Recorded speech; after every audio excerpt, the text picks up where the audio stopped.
Assalamualaikum warahmatullahi wabarakatuh.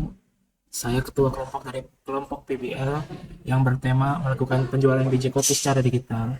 Izinkan kami untuk melakukan presentasi kepada Bapak dan Ibu semua. Kelompok kami beranggotakan sebagai berikut. Yang pertama, saya sendiri Bagus Dwi Putra sebagai full stack dan ketua kelompok PBL ini. Kedua, Muhammad Ayubi sebagai front end dan UI UX kita. Ketiga, Neti Lorenza Tarigan sebagai front end dan presenter kami. 4. Hakim Amirul Haq sebagai backend dan UI UX kami.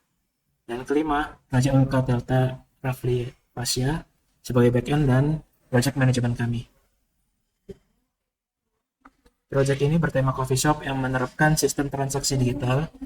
Dalam project ini, coffee shop akan menyediakan layanan penjualan kopi seperti kebanyakan kafe tradisional lainnya, namun hanya dengan penekanan dan penggunaan teknologi dalam proses pembayaran dan pemesanan. Jadi cerita singkat tentang proyek ini adalah semakin maju semakin zaman kita, kebutuhan digital itu semakin besar. Begitu juga peluang kita di Departemen IT untuk mensuplai kebutuhan yang ada dan untuk mendigitalkan proses pembelian khususnya penjualan biji kopi ini. Assalamualaikum warahmatullahi wabarakatuh. Perkenalkan, nama saya Hakim Amirul Haq. Di sini saya akan melanjutkan presentasi bagian alasan memilih judul. Bagi sebagian orang, biji kopi asli adalah pilihan yang paling tepat untuk menikmati secangkir kopi. Di zaman sekarang, mau anak muda, orang tua, bagi kalangan perempuan ataupun laki-laki, semua menikmati kopi. Dan biasa orang menghidangkan kopi di saat sambil meeting kantor, bertemu teman, dimanapun berada. Kopi ialah salah satunya hidangan yang tidak pernah terlupakan. Baik, di sini kita akan masuki poin pertama.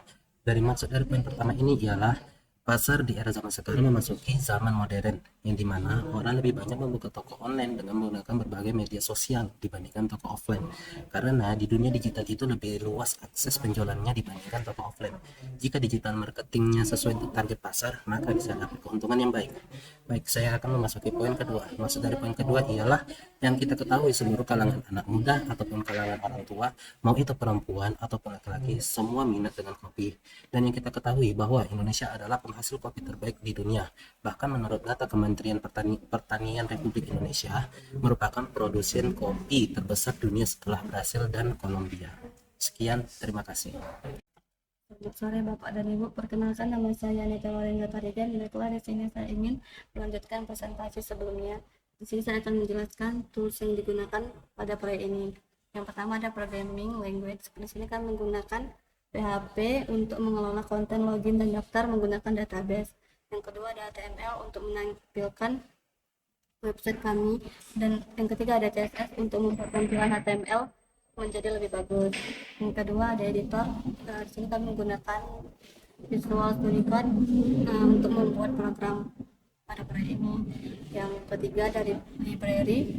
Di sini kami menggunakan MySMTP yang berfungsi untuk menerima, mengelola, dan menyimpan dan mengirimkan email melalui jaringan internet. Yang keempat ada Bootstrap, digunakan untuk mempermudah pembuatan website responsif dan mobile friendly. Dengan framework ini developer bisa bekerja lebih cepat.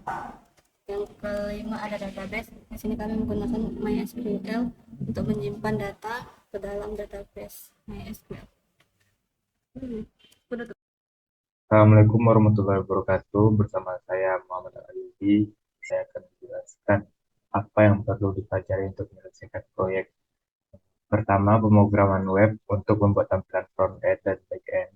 Dua, membuat login page dan register page serta functionality. Tiga, membuat header dan footer dalam tampilan sebuah web. Empat, membuat fitur konfirmasi email setelah register.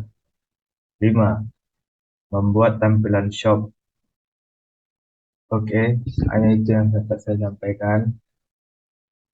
Untuk kesempatannya, saya ucapkan terima kasih. Assalamualaikum warahmatullahi wabarakatuh. Assalamualaikum warahmatullahi wabarakatuh. Perkenalkan, nama saya Raja Ulka Delta Rafli Pasya. Saya akan menjelaskan tentang cakupan dan tujuan jadwal tas.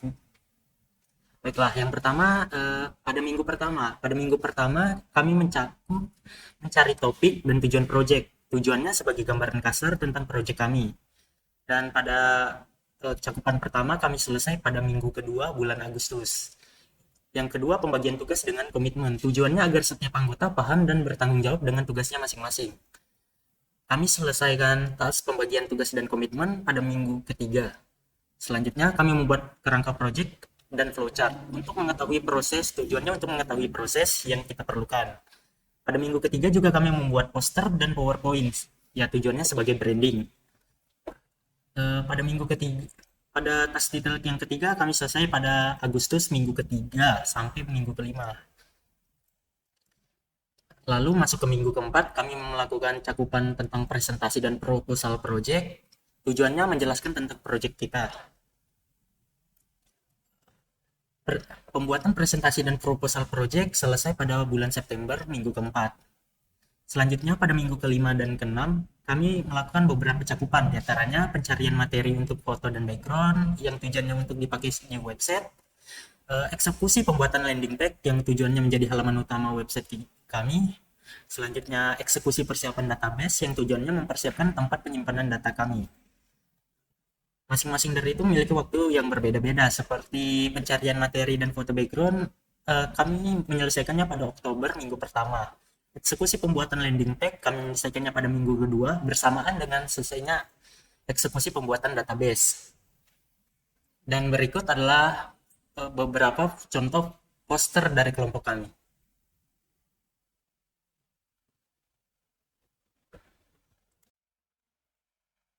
Sekian dari kelompok kami. Bila ada kurang dan lebih mohon dimaafkan.